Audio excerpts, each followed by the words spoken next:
Assalamualaikum warahmatullahi wabarakatuh. Halo semuanya, perkenalkan nama saya Pina Priskanti dari kampus Global Institute.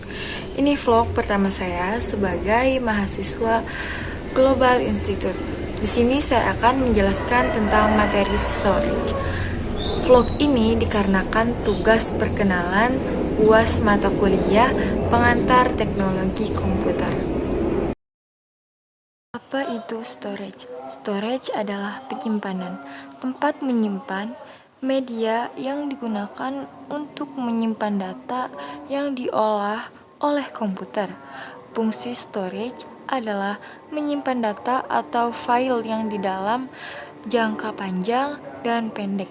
Jadi, storage adalah tempat menyimpan instruksi, program, dan data untuk memerlukan penggunaan dengan komputer.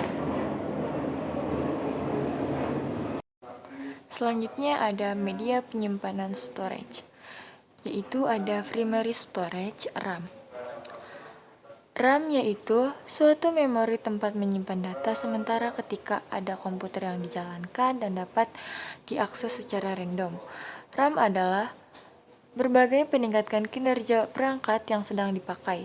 Jadi, Anda akan merasa lebih nyaman ketika menggunakan perangkat yang daya muatnya RAM lebih tinggi karena akan cepat direspon ketika menjalankan berbagai aplikasi. Yang pertama yaitu RAM. Pasti kalian tahu apa itu RAM.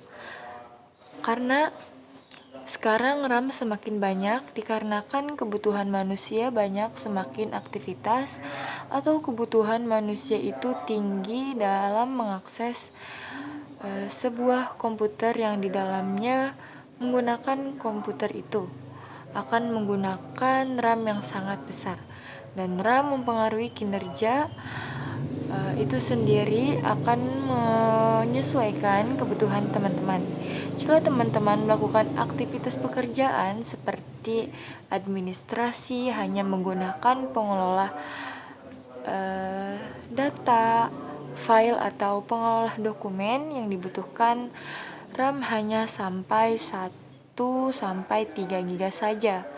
Itu pun sudah cukup. Tetapi jika teman-teman ingin mengupdate atau ingin membutuhkan aplikasi-aplikasi untuk membangun yang ingin dibutuhkan atau membangun sebuah produk, tentunya menggunakan RAM yang sangat besar. Karena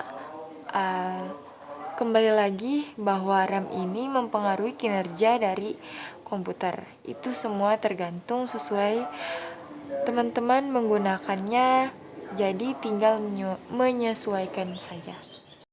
Selanjutnya di sini ada jenis-jenis RAM. Yang pertama DRAM, dan yang kedua ada SRAM, ketiga ada EDORAM, dan yang terakhir ada CD-RAM.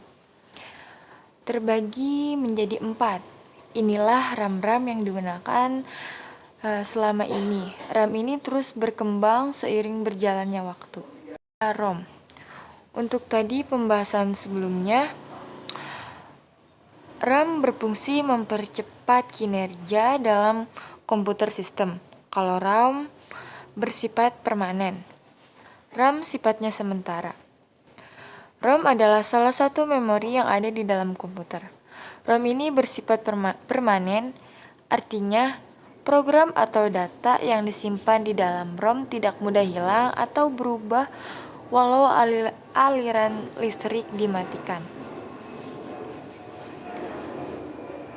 Contohnya penggunaan ROM itu yang ada namanya di BIOS. Jadi teman-teman ketika menyalakan laptop itu sebetulnya fungsi ROM itu berfungsinya ROM bekerja. Selanjutnya ada secondary storage. Magnetic secondary storage itu seperti hard disk. Sekarang mungkin teman-teman sudah tahu apa itu hard disk, fungsinya apa, penggunaannya apa, kembali lagi sesuai kebutuhan teman-teman. Selanjutnya ada floppy disk, dan ini adalah sebelum berkembangnya zaman.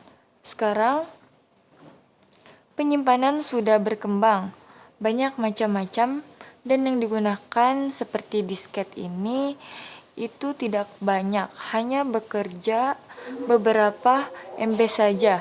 Dan sekarang tidak ada lagi penggunaannya karena zaman sudah berbeda, semakin berkembang dan kebutuhan manusia akan semakin besar. Selanjutnya ada media penyimpanan. Yang pertama ada kecepatan, kedua metode akses, ketiga serial akses, keempat random akses, kelima portability, dan yang terakhir capacity.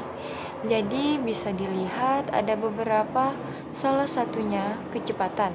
Kalau kita bicara media penyimpanan, tentunya bicara bagaimana penyimpanan tersebut dapat melakukan pekerjaannya itu akan mempengaruhi dari kinerja penyimpanan itu sendiri. Selanjutnya ada perbandingan primary storage dan secondary storage. Untuk perbandingan primary storage hanya dapat menyimpan data jika komputer Anda menyala, dan perbandingan secondary storage dapat menyimpan data jika komputer Anda mati. Jadi perbedaannya seperti itu.